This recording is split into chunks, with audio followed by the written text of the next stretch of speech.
So let's rank all the films I watched for the first time for the month of November 2022 right now.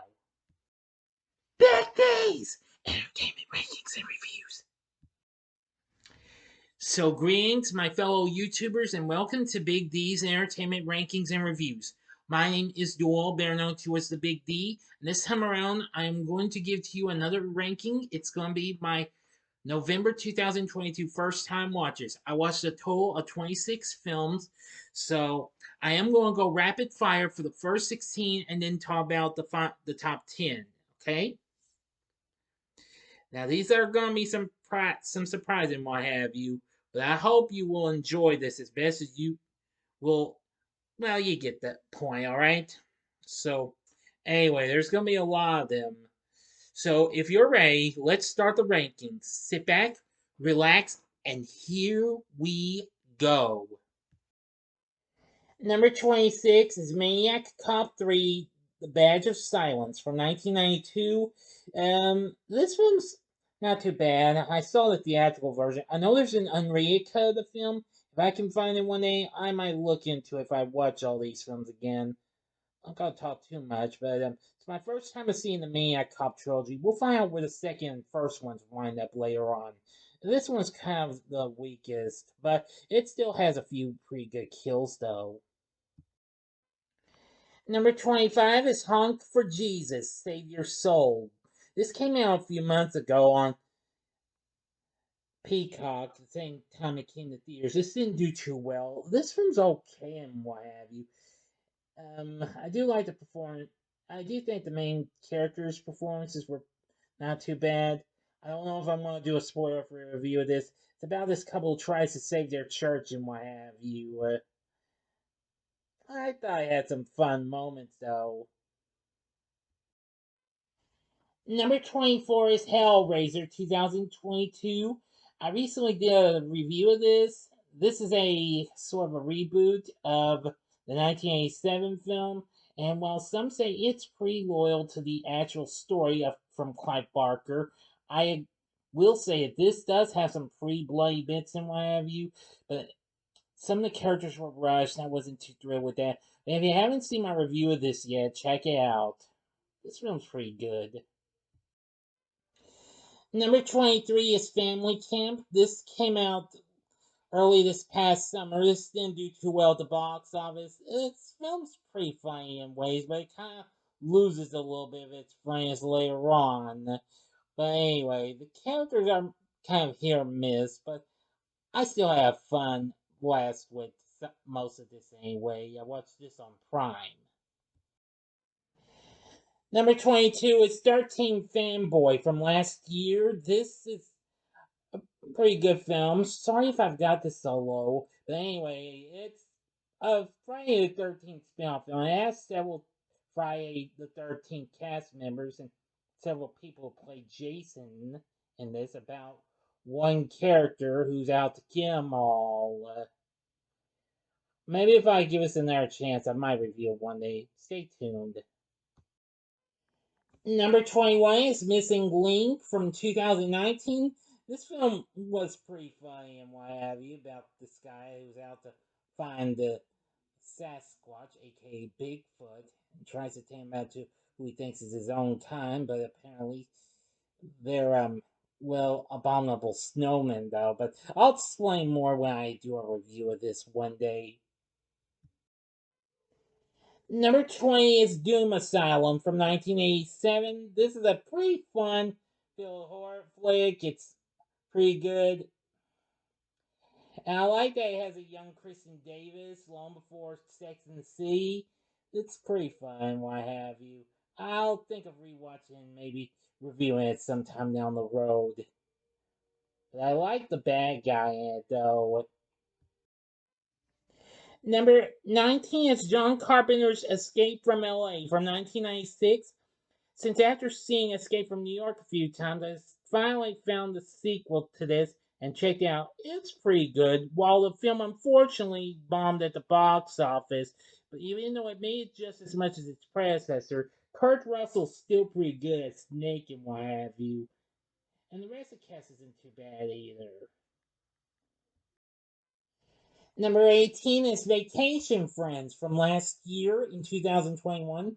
Forgot to mention that for 13 Fanboy. But this was the first film I watched when I got Hulu. This is pretty funny and what have you. John Cena is absolutely funny in this. The rest of the characters, well, cast aren't too bad either. It had a ton of fun at the beginning, but it kind of eased down a little bit, but managed to pick up in the end. I've heard it's got a sequel coming up. I'll review this sometime down the road. Number 17 is John Carpenter's Village of the Damned from 1995. Now, I thought this was really freaky and creepy and what have you. I definitely gotta review this down the road. I gotta say, the kids were absolutely scary and what have you. I gotta say, I think this was better than Children of the Corn in ways. And this also had a pretty good cast, including Kirstie Alley and Christopher Reeve before his unfortunate accident. Anyway, this is really creepy. Number 16 is Maniac Cop from 1988. This is a pretty good slasher film. I will review this down the road. I think my horror fanatic friends will be proud of me for checking this one out. Tom Atkins is really good. Everybody's pretty good. Bruce Campbell's good in this. Anyway, I thought Maniac Cop was really, really cool. Number 15 is Death Becomes Her from 1992. This one was directed by Robert Zemeckis, and I gotta say, this one was pretty funny. I gotta review this one as well. With a pretty good cast that includes Meryl Streep, Goldie Hawn, and Bruce Willis. Yeah, definitely a fun flick with some freaky elements. Number 14 is Smile. This recent super well it's not oh, I'm sorry, I'm getting tongue tied. Psychological horror film that was a recent hit this past summer. It's really terrifying and why I liked it. If you have not seen my spoiler free review of this film, you gotta check it out. Number 13 is Maniac Cop 2 from 1990. Most people consider this to be their favorite of the trilogy. I think this one's pretty good. And I still think the first one was good considering it had Tom Atkins in it. But anyway, Bruce Campbell's back in this, but not for much of the film though. But even so, this had some pretty good kills, especially at the police station. But I'll talk about it when I review this film down the road. Number 12 is Weird, the Al Yankovic story. This film's absolutely twisted, hysterical, and all that jazz. Daniel Radcliffe was absolutely funny as Weird Al Yankovic. This came out on the Roku channel, and it is pretty funny. If you haven't seen my spoiler-free review of this film, check it out. It might convince you to check this out. Number 11 is Terrifier from 2016. Yes, I finally watched this. I mean, well, I hadn't seen the film this was spawned from, All Hallows Eve, but I will one day. Anyway, since its sequel was such a big success, which I'll watch that sometime or sooner or later when it gets put on streaming and what have you. But this was a bloody, gory flick. Guy who plays Art the Clown, absolutely, really, really good. Well, see, I told you I'd get through this quick, so I hope you've been enjoying this ranking so far. But anyway, now it's the top 10, and I am going to go quick and what have you, but bear with me as I am going to tell you that this top 10 is absolutely really something. You'd be surprised.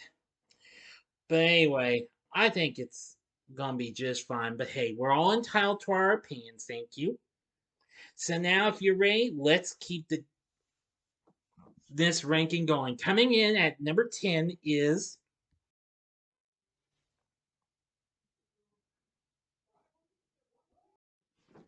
Nope. This recent sci-fi horror film from Jordan Peele was a bit of a success at the box office. I recently saw it when premiere on Peacock. I will say this is really, really strange and wily and kind of odd though, but it has convinced me that to watch Jordan Peele's other films. So if I happen to encounter Get Out and Us sometime, I will certainly look into them and review them down the road. Promise. But anyway, Daniel Kaluuya and Keke Palmer, they were absolutely really good. If you haven't seen my spoiler-free review of this film, then check it out. Next, coming in at number 9 is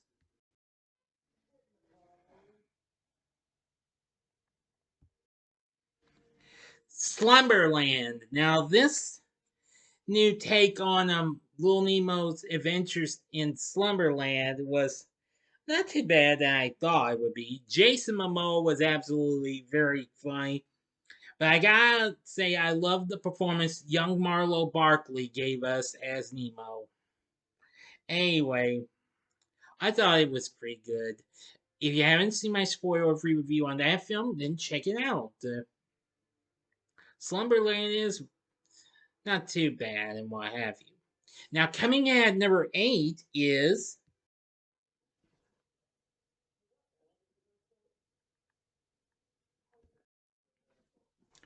Disenchanted. Another film I did a spoiler-free review of, which you gotta see if you haven't already. I gotta say, we had great performances from the cast we got from Enchanted, like Amy Adams and Idina Menzel is back in this. So is James Marsden and Patrick Dempsey. Yeah, they were all good. Maya Rudolph and the others were really good too. Film's fun and what have you, but it's not as good as its predecessor, though. But it tries to do its extreme best, though. Mm-hmm. Definitely. So anyway, check out my review if you haven't seen that one. Coming in at number 7 is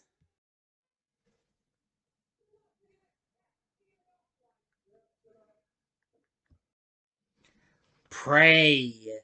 Yes, this is the Predator prequel, and I thought it was awesome. But if you haven't seen my spoiler-free review on that, then check out. There was one thing I failed to bring up in the review, though, and that was the kills and what have you. I thought the kills were pretty good. They were just as good as what we got in Predator or even Predator 2. But anyway, this prequel was definitely really good. And what else can I say? It's just awesome. You need to check this one out if you don't have Hulu. Well, and let me rephrase that. If you don't have Hulu, you need to check it out. Check out my review of this if you haven't seen it yet. Prey, definitely good. And coming in at number 6 is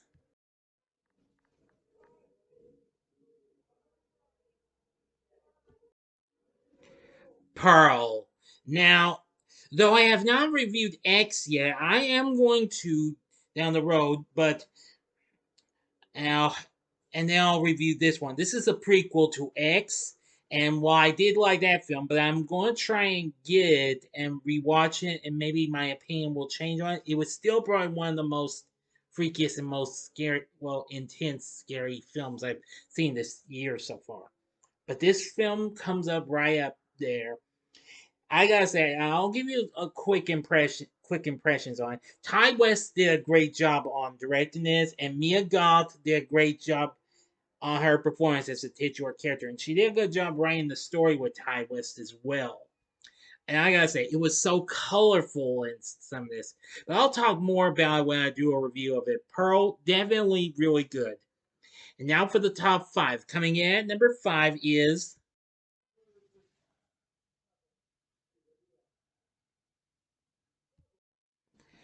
The Warriors from 1979. Now, although I've seen some of this film, I didn't get to see all of it though. But I gotta say, this is a very good action thriller film. I definitely gotta review this film one day. This is a great film. Michael Beck was absolutely good as the leader of the Warriors, Swan. And what can I say? It's good and it's got a great soundtrack as well. What else is there? This is just so incredible. I will review this.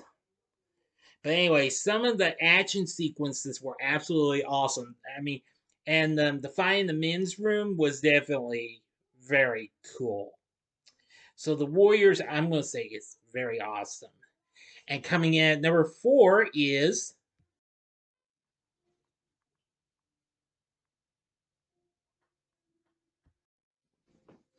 The Princess.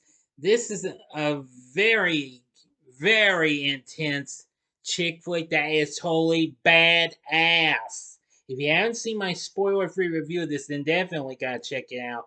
Joy King did an exceptionally good job on playing the titular character, and the rest of the cast is pretty good too. It's just so bloody and intense. I mean, I have blast watching this film. This was absolutely very, very good. So again, don't mind me sounding like a broken record. Check this film out, and well, check out my review first before you get any idea of watching. Okay. Anyway, because the top three is just like this, is invaded by ladies and what have you. So anyway, next coming in at number 3 is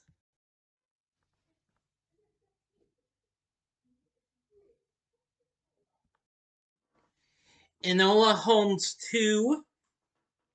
This, of course, is a sequel to the Netflix film of the same name. Millie Bobby Brown was once again great as the title character, and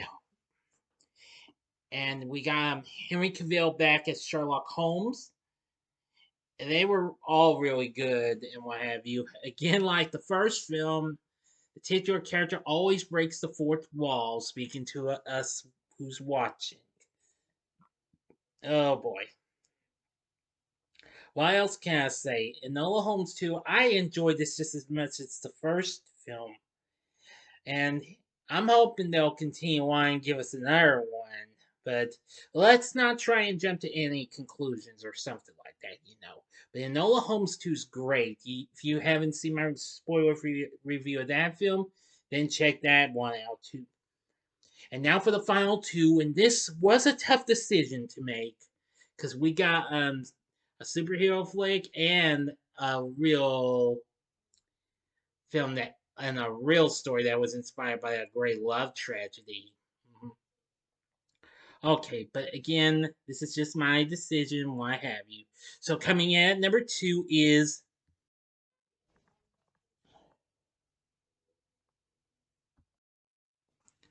Black Panther, Wakanda Forever.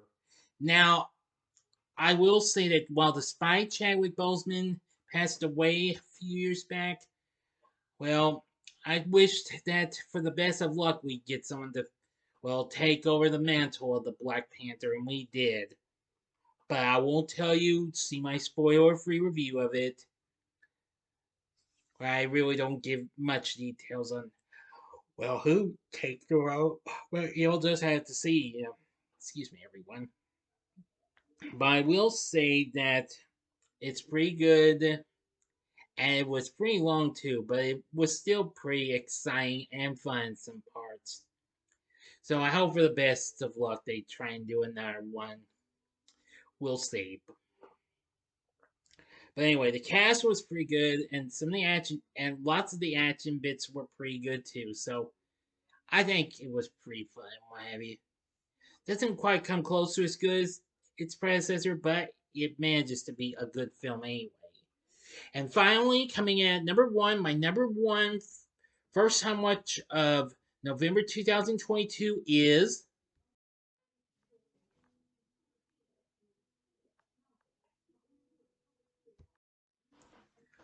Rosaline. Now, this is a recent Hulu film, and I gotta say, I was really impressed with. I just finished doing a review of this, so check it out if you haven't already. Kaitlyn Dever was absolutely really great as the titular character in this film, which was based on a story which was in turn and sorry, I'm getting a little in turn was inspired by Romeo and Juliet, focusing on Romeo's ex. But the rest of the cast was real good. Isabel Merced, Kyle Allen, Christopher McDonald, Minnie Driver, Bradley Whitfield. They were all real good. I loved Rosalie. This was my favorite of the first 5 films I ever got to watch when I got Hulu last week. Absolutely, really, really cool. So anyway, that's gonna do it. Rosaline's my top pick for November 2022. So what did you think of this ranking? What did you get to see? You can tell me your top pick for November 2022, or give me your top three, top five, whatever, in the comment section below. That's only if you'd like. If you like this video, click the like button, subscribe, and be a part of the Big D Nation. And stay tuned for the rewatches ranking coming up later on. So thanks for watching, and if you like this, check out my spoiler-free reviews of the top three. The upper left-hand corner is the review on Rosaline, the upper right-hand corner is the review of Black Panther Wakanda Forever, and the bottom left-hand corner is the review of Enola Holmes 2. In the bottom right-hand corner is the button you can click to subscribe if you like rankings and reviews on movies, TV, music, video games, etc. Then I'm your guy. Thanks for watching. Until next time, I'm the Big D saying, see ya.